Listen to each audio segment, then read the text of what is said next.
DDR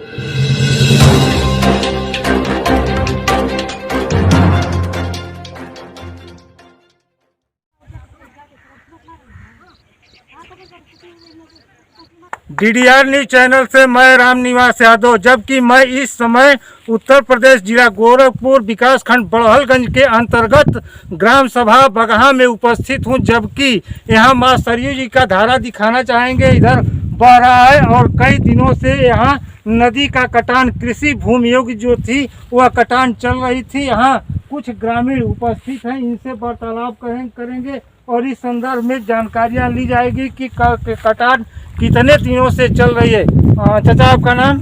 Suresh Nishad. कहाँ घर पड़ी अपन? बगहा में। बगहा में तो भदवार में बगहा में रहलो। हाँ तू कट गेल तब कुछ नहीं मिल हमनी के। हाँ। अब कुछ नहीं मिलत, नदी कटती बा। कटान कितना दिन से चल? कटान तो 1 महीना ले हो गई। ए पर जैसे अधिकारी लोगों का, नेता लोगों का दौरा चलता। नेता कल ही आई रहलो, कोई सुन के गोइलो बंडाल डराई, तब डार लो तब नहीं का आधा टन ईंटा आइल बा और बांस चार गिरल बा, कोट के बोई जाता है। बात कर सही लगावत कमलेश पासवान जी। कमलेश पासवान, ये थोड़ा आपसे हम वार्तालाप करेंगे। आपका नाम? अशोक। थोड़ा तेज बोलिए। अशोक। अशोक। कौन सा गांव पड़ेगा आपका? बगहा। बगहा। जो कटान चल रही है इस संदर्भ में, इस विषय पर क्या आपका कहना है? कहना यही है कि जगह जमीन मिल जाए, जो भी कट रहा है चाहे बंडाल संडाल गिरे, यही हम लोग को चाहिए। ये पर कुछ अधिकारियों, उच्च अधिकारियों या नेताओं का दौरा चल रहा है? हाँ चल रहा है, आ रहे हैं जा रहे हैं, आ रहे हैं जा रहे हैं। जैसे कि कितना दिन से कटान चल रही है, लगभग पता चलता है कि यह 1-2 किलोमीटर पर इसके पहले नदी थी, लेकिन काटते काटते यहाँ चली आई। नदी तो ढेर दिन से काट रही है, बकरी 1 महीने से ज्यादा कट रहा है। 1 महीने से ज्यादा कट हाँ, रही थी। नदी 1 महीना में लगभग जहाँ हम लोग खड़े हैं नदी के किनारे, इधर यहाँ से कितनी दूरी नदी काट कर आ चुकी है अब तक? अरे लगभग रोड से ज्यादा ही काट 20 बीघा आई है। 20 बीघा। 20 बीघा। 20 बीघा इधर पूरब साइड। हाँ। और कुछ माताएं इधर उपस्थित हैं। आपका क्या नाम पड़ी? रिंकू। थोड़ा तेज बोलिए। रिंकू देवी। रिंकू देवी। यही गांव का रहे वाला है? बगहा का। ये कटान कितना दिन से चलती है? एक महीना बताओ यहाँ पे। महीना दिन से। महीना दिन से। ये पर धान उनका खेती गेहूँ भइल है, पर का ना हो जाओ बाजार का सब कटना गया का भइल सब ये कटान हो के सब नदी में गिर गया। ये पर गेहूँ गेहूँ नहीं, धान हो गया। 10 बीघा फसिल बोई थी से एकदम फादुर कट गया। कितना धान लगभग कटा होगा? तो वो 5 बीघा ले। 5 बीघा। हाँ। इधर चाचा कितना धान कटा था? 5 बीघा कटा है। 5 बीघा धान कटा है। इस पर गेहूं की खेती भी होती है? गेहूं खेती कट गई, उसके बाद धान बोआ गया तो धान भी गिर गया है 5 बीघा। जैसा कि धान का सीजन ये खत्म हो रहा है तो इसके बाद इस पर गेहूं की खेती होगी। हाँ। या जो जमीनें कट गई हो, वो गेहूं या उपजाऊ थी? हाँ। जमीन तो उपजाऊ है। देखिए, जबकि हम यह जमीन के बारे में बताना चाहेंगे कि यह जमीन गेहूं योग्य है या धान उपजाऊ। चाचा नाम क्या पड़ी? नंद कुमार यादव। इस कटान के संदर्भ में आपको क्या जानकारी है, क्या कहना चाहते हैं? जानकारी तो क्या कहना क्या है, मान लीजिए इस नदी का कटान तो बहुत उरेब हो रही है, इतना ज्यादा से ज्यादा काट रही है कि इसके लिए कोई नेता नुती आते हैं, लोग जाते हैं, लेकिन कोई सुनवाई नहीं होती है। यहाँ ईंट पत्थर बोरिंग तो भर कर रखा गया है, उधर बांस वगैरह लगाया गया है, आप कहते हैं सुनवाई नहीं होता है। ऐसे तो लोग देख लीजिए, आपके सामने पड़ा हुआ है, झूंगी झांगी डाल करके डाल पर डालने से कटान तो रुकेगा नहीं, सब कटान है। झुंगी यहाँ ईंट पत्थर रखा गया, अभी इतना मान लीजिए बोरे में रखा हुआ, इतने बोरे से गिराने से क्या पानी में होगा? मान लीजिए घाघरा नदी का इतना तेजी के साथ कटाव होता है, उसका पानी इससे क्या रुकेगा? मान लीजिए कोई अच्छा व्यवस्था किया जाए इसके लिए, बड़ा मान लीजिए। अच्छा व्यवस्था में कैसी व्यवस्था? जैसे मान लीजिए पाटर का ठोकर पड़े, जाली पड़े, इससे मान लीजिए कटान रुक सकता है। इधर से कटान, इस बोरी से और इस झांगी से तो कटान रुकेगा नहीं, कभी नहीं रुकेगा। पत्थर गिरेगा उसके बाद ही रुकेगा।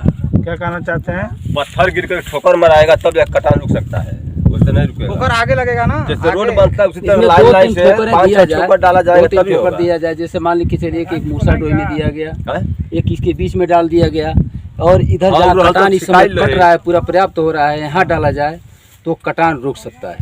भविष्य के लिए बहुत अच्छा होगा ये, भविष्य के लिए। नहीं तो इस साल तो इतना कटान हुआ है, लेकिन अगले साल हो सकता है तो गाँव जितने लोग हैं सब नदी के कटान के दिल में जाए। अभी अगले साल नदी बहुत दूर थी। क्या नदी बहुत दूर थी। अभी देखिए रोड स्कूल कितना दूरी है, इसे दुगुना तक कट करके इधर आ गया। कितना दूरी था इस स्कूल में? स्कूल हम लोग के उधर से 1.5-2 किलोमीटर दूर था, 1.5 किलोमीटर दूर।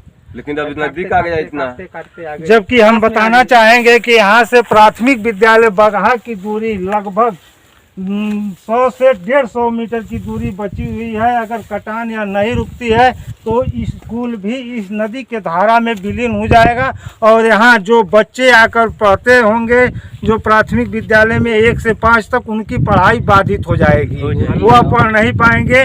और इस प्राथमिक विद्यालय में या प्राथमिक विद्यालय कहीं भी देखा जाए जिसमें गरीब के ही बच्चे पढ़ते हैं, अगर गरीब के बच्चों का भविष्य खराब हो जाएगा, उन ननिहालों का भविष्य खराब हो जाएगा, तो आने वाले हमारे देश के लिए वह बच्चे भविष्य हैं, उनकी उचित व्यवस्था करना, इस क्षेत्र में जाना। यहाँ से दूरी लगभग सड़क की मेन राम जानकी मार्ग की दूरी लगभग 3 से 4 किलोमीटर होगी चाचा। हाँ, 3 से 4 किलोमीटर की दूरी होगी, जो बच्चे नहीं पहुंच पाएंगे और बीच में ही उनकी शिक्षा बाधित हो जाएगी। जबकि यहाँ बच्चे लगभग कितना पढ़ते होंगे चाचा? 50-60 के।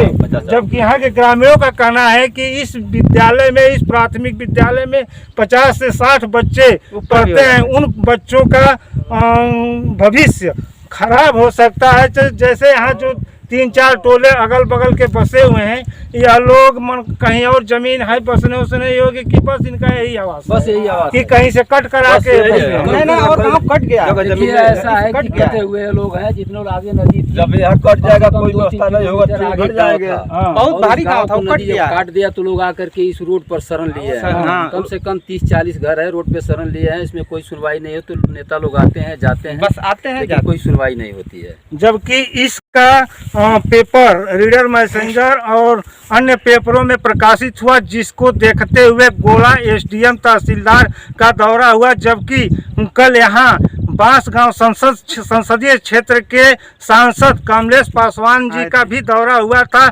ग्रामीणों को आश्वासन दिए हैं कि इस कटान को रोकने के लिए हम उचित प्रबंध जल्द से जल्द करेंगे। अब देखिए क्या प्रयास इस पर कमलेश पासवान माने जी करते हैं, कटान कितने दिनों में रुक सकती है। जबकि अभी तक तो कल यहाँ आए थे, लेकिन अभी तक यहाँ एक ट्राली के सब लगता है कि ईंट के कुछ टुकड़े गिरे हुए थे, जो बोरियों में कुछ भर कर रखे गए हैं, और कुछ ईंटें यहाँ पड़े हुए हैं, और कुछ वहाँ बांस और बल्ली लगाकर कटान रोकने का प्रयास कर रहे हैं लोग। लेकिन इस प्रयास से कटान तो रुकने का संभवतः नाम नहीं लेगी और कटान होती रहेगी, जिससे कटान होने से इस टोले का, इस यहाँ के जो रहने वाले हैं उनका घर भी कट जाएगा, तो अब बेघर हो जाएंगे, जिससे उनको कहीं शरण नहीं मिलेगा। एक घर बनवाने में एक आदमी का लगभग आधा भविष्य चला जाता है।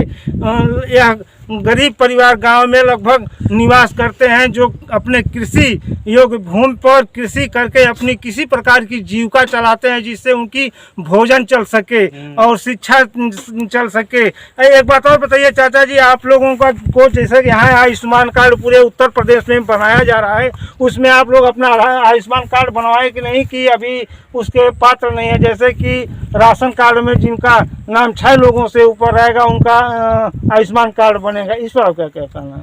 अभी तो इसमें किसी का आयुष्मान कार्ड बना नहीं है, किसी का नहीं। क्यों नहीं बना है? और उस जोग्य है नहीं, मान लीजिए गरीबी रेखा से नीचे नहीं, अब किसी राज्य में या तो पात्र की रस्ती में हो या तो वह लाल कार्ड में हो। लाल कार्ड में कोई गरीब के लाल कार्ड में है ही नहीं, तो जो पात्र की रस्ती कार्ड है उसमें जो 6 लोग से ऊपर है उनका भी आयुष्मान कार्ड बन रहा है।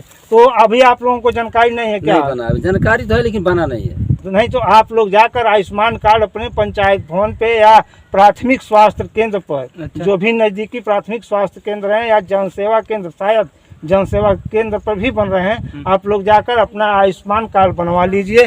जबकि हमने यहाँ जबकि हम जो राम जानकी मार्ग से पिच मार्ग ग्रामीण के लिए, ग्राम बगहा के लिए आ रहा है, उस पिच मार्ग पर जो हम उपस्थित हैं, देखिए यह पिच मार्ग है, और पिच मार्ग से लगभग प्राथमिक विद्यालय की दूरी 50 मीटर से कम है, और प्राथमिक विद्यालय से माँ सरयू जी की जो धारा बह रही है, जहाँ कटान चल रही है, उसकी दूरी लगभग 150 से 200 मीटर हो सकती है।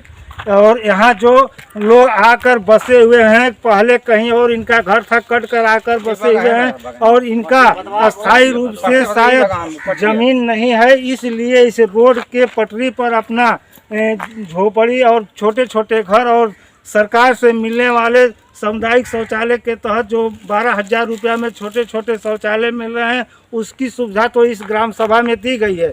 लेकिन अगर कटान से या सड़क कट जाती है या झोपड़ी या इनका घर कट जाता है यहाँ का, तो ये लोग फिर से बेघर हो जाएंगे। जबकि उत्तर प्रदेश सरकार द्वारा इस गांव में जल नल की व्यवस्था की जा रही है, कार्य चल रहा है, जबकि यहाँ पाइपें पड़ी हुई है, आप देख सकते हैं, जो यहाँ शुद्ध जल लोगों को पीने के लिए, जिससे उनका स्वास्थ्य बना रहे, तबीयत न खराब हो इस कारण सरकार, उत्तर प्रदेश सरकार ने जल जीवन मिशन के तहत यहाँ पाइपें लाकर गिरवा दिया और यहाँ काम चल रहा है। और जबकि यहाँ खुदाई करके प्राथमिक विद्यालय के लिए पाइप ले जाने के लिए छोड़ दिया गया है, जबकि अभी इसका काम चल रहा है और 2-4 या 1 महीने में इसका पूर्ण किया जाएगा। लेकिन आप लोगों की परेशानी क्या है? हम लोग कटान में है, मान लीजिए परेशानी सब चीज का है ना, घर कट जाएगा। कटान में कुछ रोड पर रहते हैं, यहाँ जगह जमीन नहीं है। देख रहे हैं कि लगभग कितना इधर भरे होंगे रोड घर तो बहुत है, गिनती तो नहीं किया सब है। रोड पर लेकिन तो इधर से 1.5 किलोमीटर दूर यहाँ तक यहाँ लोग इसी तरह सड़क पर हाँ, बसे सड़क हुए पर हैं। बसे हुए हैं। कोई इधर थोड़ा अंदर करके है, कोई बाहर है, हाँ। जहाँ सुविधा बैठ गया वहाँ दूसरे की जमीन मांग करके, चाहे किसी तरह मांग करके रोड के किनारे सब लोग रह रहे हैं। और जिनकी सुविधा बैठ गए वो बाहर निकल गए, बाहर निकल गए मतलब दूसरे किसी खेत मांग करके मांग करते हैं। उसमें झोपड़ी बना लिया। उनके पास खेत नहीं होगा तभी हाँ, यहाँ। तभी ना खेत नहीं है, हम लोग का सब कटी गया है उधर, हाँ तो दूसरे की रहेंगे ना। हाँ बात तो यही है।